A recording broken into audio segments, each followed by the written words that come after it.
Assalamualaikum warahmatullahi wabarakatuh. Selamat pagi, kelas. Apa kabarnya hari ini? Saya harap semuanya baik-baik saja ya hari ini. Baik, hari ini kita akan membahas tentang naratif teks. Apakah di sini siswa pernah membaca teks naratif atau semua masih bingung apa itu naratif teks? Mungkin banyak membaca tapi bingung apakah jenis teksnya adalah teks naratif atau bukan. Baik, sekarang mari kita belajar tentang naratif teks, terutama tentang struktur dari naratif teks. Baik,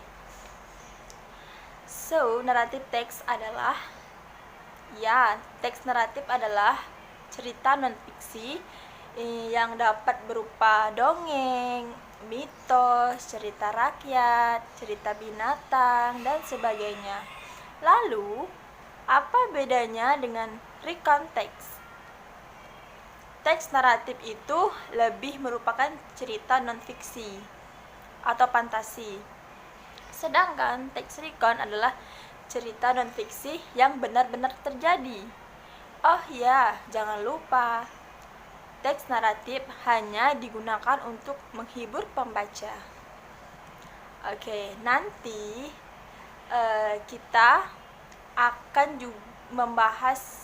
juga akan membahas tentang recount text. Sekarang kita akan membahas tentang naratif text terlebih dahulu. Nah, oke, siswa, student,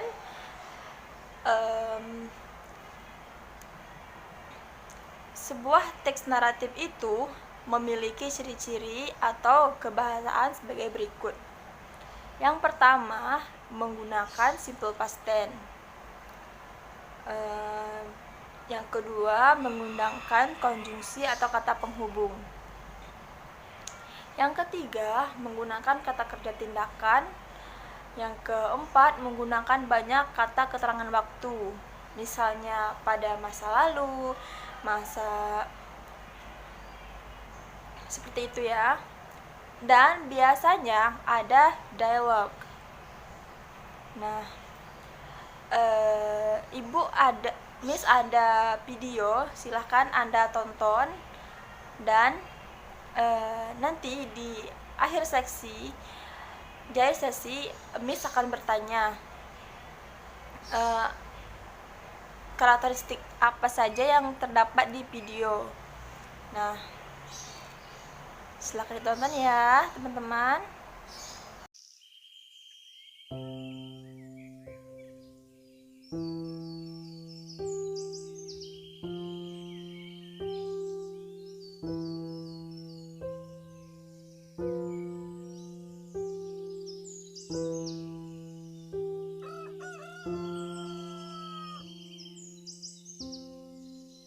Once upon a time, in a little village, lived an old lady. People called her Mbok Rondo.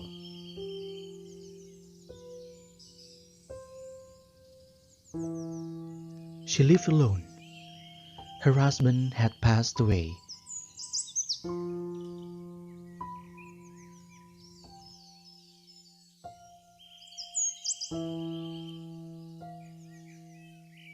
She wanted to have a child to accompany her.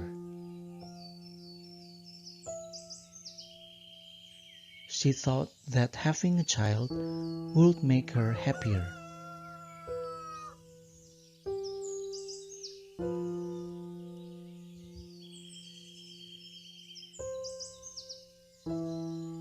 One day, she met Buto Ijo. Buto Ijo was a giant creature, and his body was all green. That's why people called him Buto Ijo.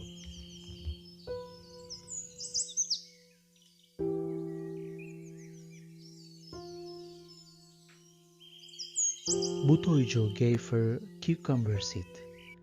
He said that she should plant the seed. It will give her a child. However, when her child was 16 years old, Mbok Rondo should give her back to Buto Ijo. Mbok Rondo was thinking so hard, but she really wanted to have a child. Finally, she agreed to accept the seed.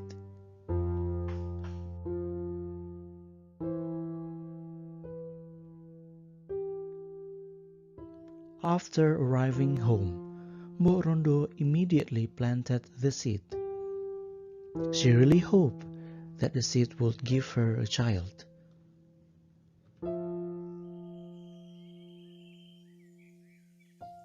The seed gradually grew into a bigger plant. Several days later, there was a big golden cucumber attached on the plant. Mbok Rondo picked the cucumber and brought it inside her house.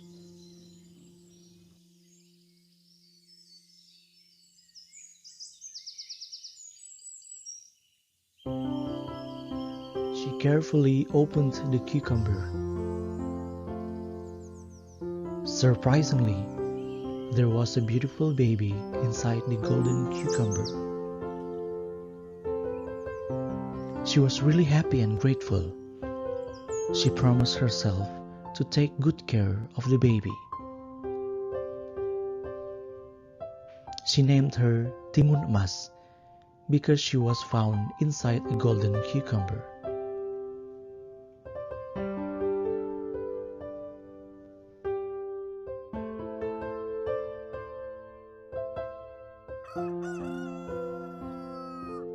One day, when Buto Ijo walked around the village, he heard a baby crying inside Mbok Rondo's house.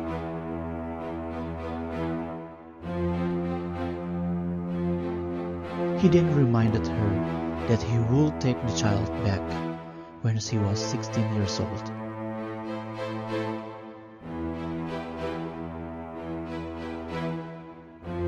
Mbok Rondo just nodded her head and thought hard to find a way so that her child would not be taken back by Buto Ijo.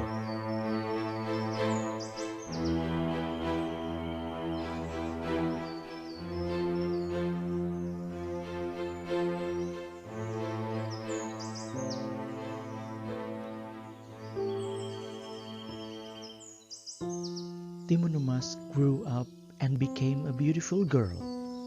People admired her because of her beauty.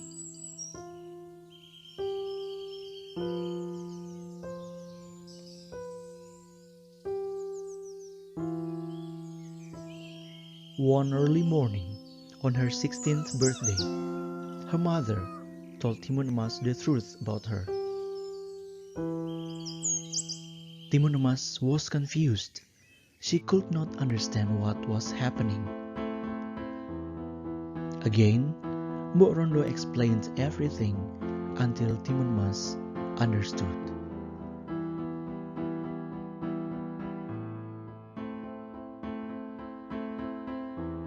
Mbok Rondo said, "You must run right now, Timun Emas.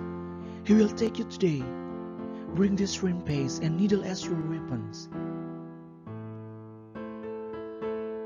Timun Emas was sad and scared.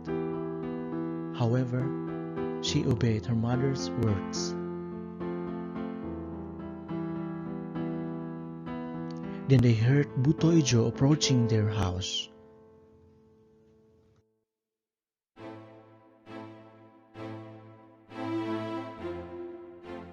Timun Emas ran as fast as she could. She brought the shrimp paste and needle from her mother. She was crying while she was running, but she believed she could defeat Buto Ijo.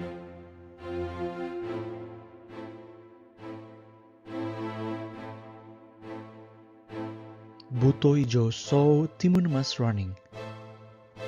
He chased Timun Emas. However, he could not run as fast as her.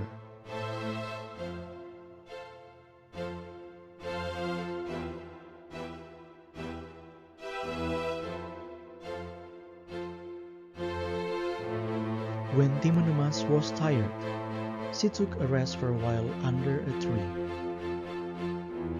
When she saw Buto Ijo coming, she dropped the needle behind her.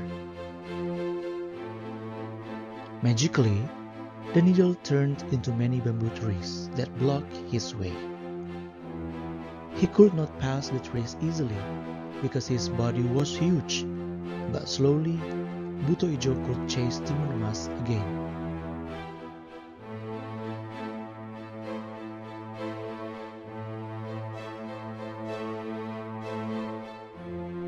Then, Timun Mas threw the shrimp paste behind her.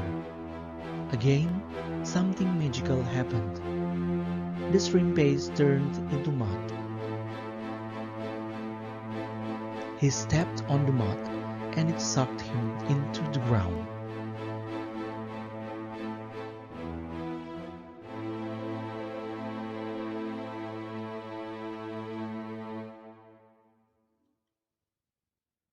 Finally, Timun Mas was alive. She returned to her house and lived happily with her mother, Mbok Rondo. Mbok Rondo realized that she shouldn't have promised to give the child to Buto Ijo. She was really happy to see Timun Mas returned home.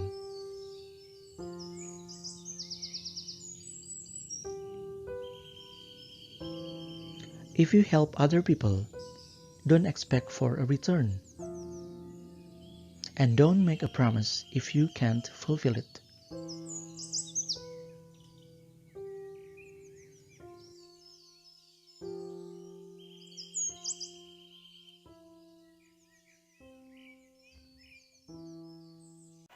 Baik, sudah ditonton ya teman-teman.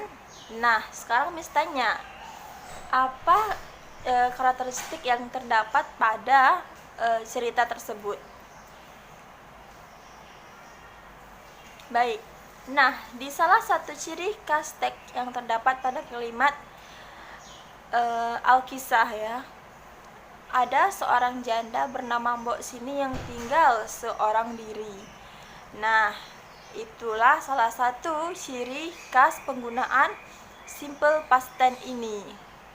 Baik. Oke, selanjutnya kita membahas tentang struktur generik pada teks narasi. Oke, struktur generik yang membangun sebuah teks naratif adalah yang pertama, yaitu orientasi.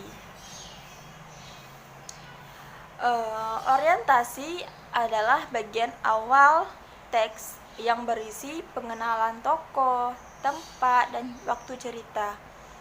Nah, di contoh yang di atas, di contoh video sebelumnya, yaitu dia memperkenalkan tokoh Mbok Sini. Nah, Mbok Sini yang hidup seorang diri. Nah, begitu ya teman-teman. Tidak ada konflik atau masalah di bagian ini, jadi hanya perkenalan. Orientasi biasanya ditunjukkan dengan kata-kata pada suatu hari, pada suatu waktu, dahulu kala, dan lain-lain. Nah, yang kedua yaitu komplikasi. Bagian selanjutnya adalah komplikasi, yaitu masalah dalam cerita. Komplikasi biasanya dapat terdiri dari beberapa paragraf yang menceritakan awal masalah hingga puncak masalah. Nah, di cerita sebelumnya, cerita Timun Mas, itu dia menceritakan awal masalahnya dikasih biji timun yang dari Buto Ijo. Nah, puncak masalahnya yaitu si raksasa ingin menginginkan kembali Timun Mas ini. Nah, begitu ya teman-teman. Pada bagian ini, penokohan para tokoh, baik atau protagonis maupun antagonis, sudah mulai terlihat. Baik, yang protagonis itu yang di cerita Timun Mas, si Mbok Sini dan Timun Mas. Sedangkan antagonis yaitu si Buto Ijo. Nah, yang terakhir yaitu resolusi. Nah, bagian terakhir adalah resolusi, yaitu penyelesaian masalah dalam cerita. Di bagian ini akan ada akhir yang bahagia atau akhir yang menyedihkan. Oke. Nah, di cerita Buto Ijo yaitu akhir yang bahagia. Nah, sudah paham ya teman-teman?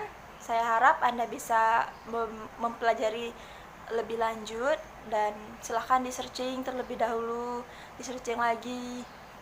Nah, jika ada pertanyaan silahkan bertanya, dan saya akhiri. Assalamualaikum warahmatullahi wabarakatuh.